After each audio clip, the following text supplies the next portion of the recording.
একজন পুরুষকে চলতে ফিরতে অনেক কাজই জানা থাকতে হয়। একজন পুরুষ শুধু বাইরে কাজ করলে হবে না, আপনি চাকরি করবেন, ব্যবসা করবেন, বিদেশ করবেন, তার পাশাপাশি আপনি যদি মনে করেন সংসারের সমস্ত কাজই নারী করবে, তার দায়িত্ব শুধু, আপনার কোনো দায়িত্ব নেই, সেটা সম্পূর্ণ ভুল ধারণা। কারণ একটি সংসার সুখের হয় দুজনের সমন্বয়ে।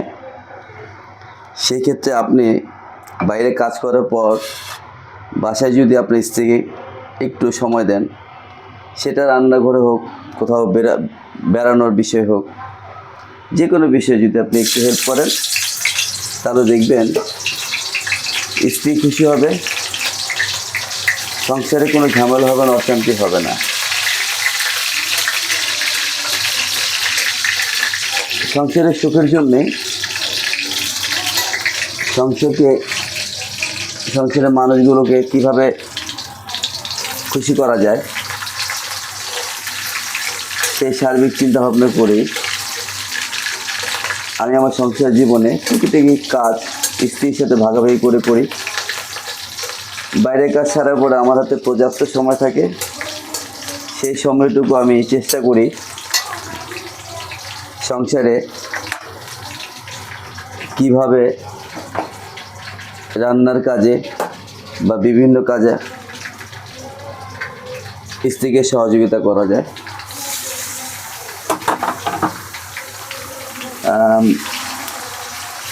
সেখান থেকে আজকে আমি বাসায় মেহমান এসছে,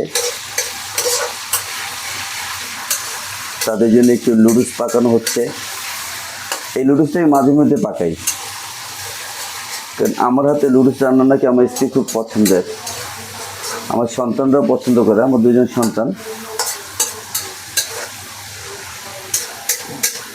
আমি মোটামুটি রান্না বান্না খুব ভালো করতে পারি, আল্লাহ হাফেজ মেহরবানি এটা। আর এই রান্নাটা আমি কারো কাছ থেকে শিখিনি, এটা অনেকটা শখের বসে বলতে পারেন, এমনি এমনি শেখা, দেখতে দেখতে শেখা। আমার এই শেখার পিছনে, রান্নাটা শেখার পিছনে যার অবদান বেশি, সে হচ্ছে আমার চিন্তা ভাবনা, আমার মনোভাব।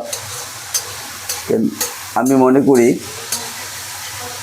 আপনার কাছে যেটা স্বাদ লাগবে, আপনি যদি খাবারের স্বাদের মানটা বুঝতে পারেন, তাহলে আশা করি সেই আপনার রান্না করা খাবারটা অন্য কেউ খেয়েও তৃপ্তি পাবে। সবার আগে আপনাকে বুঝতে হবে। আপনি যদি স্বাদ গ্রহণ না করতে পারেন, স্বাদের মজাটাই না বুঝেন, তাহলে আপনার রান্না খেয়ে কাউকে সুখী করতে পারবেন না।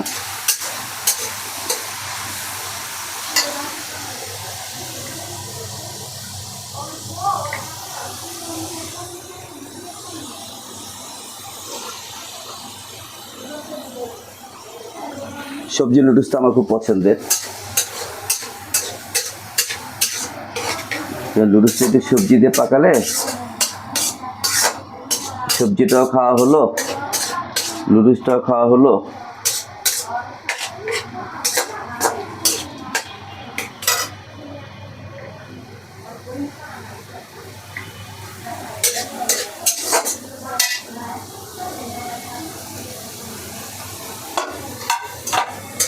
রান্না করতে ভালোই লাগে।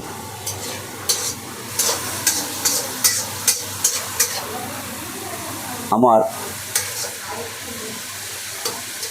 পেজে যে সকল ফলোয়ার আছেন, যারা আমাকে ভালোবেসে দেখেন,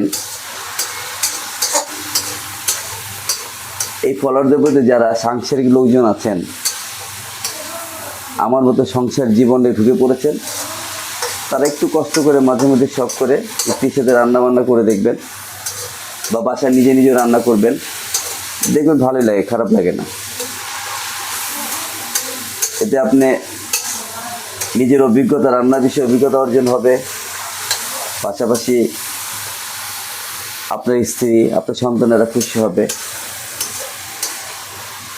কারণ একজন পুরুষ কোনো না কোনোভাবে সপ্তাহে ছুটি কাটায়, কিন্তু দেখেন একজন নারী কিন্তু ছুটি নেই, তার কিন্তু সপ্তাহে প্রতিদিনই মোটামুটি কাজ করতে হয়। তারপরে কোনো ভ্যাকেশনে বন্ধের সময় আত্মীয় স্বজন চলে আসে, তাদের জন্য খাবার দাবার আয়োজন করতে হয়, তাদের আসলে কোনো ছুটি নেই।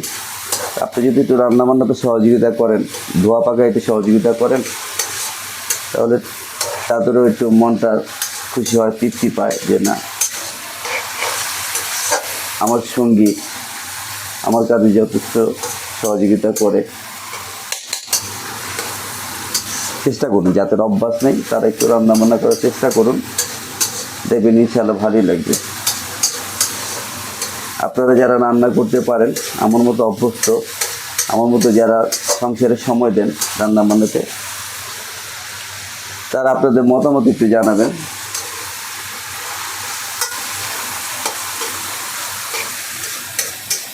আবার অনেকে বলতেও পারেন যে বেহার মতো রান্না ভিডিও করে ফেসবুকে ছেড়ে দিয়েছে।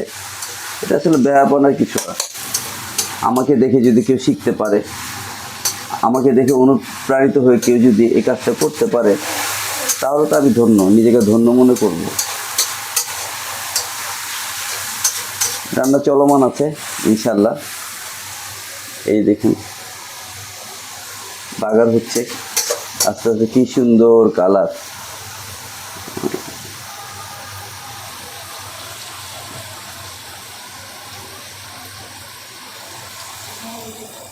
বুঝছেন, কড়াইটা একটু বড় হলে রান্না করতে সুবিধা এবং লাড়াচাড়ি করে মজা পাওয়া যায়।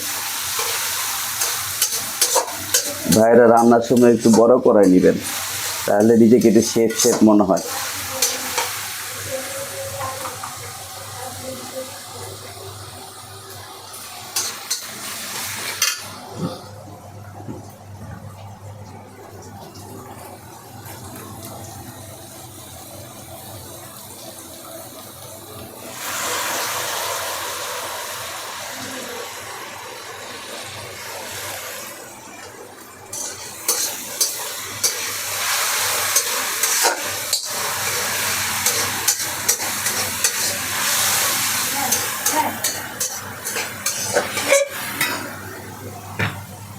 আজকের মতো এখানে বিদায় নিচ্ছি, আল্লাহ হাফেজ। আবার আর কোনো রান্না আয়োজনে দেখা হবে আপনাদের সাথে। আসসালামু আলাইকুম।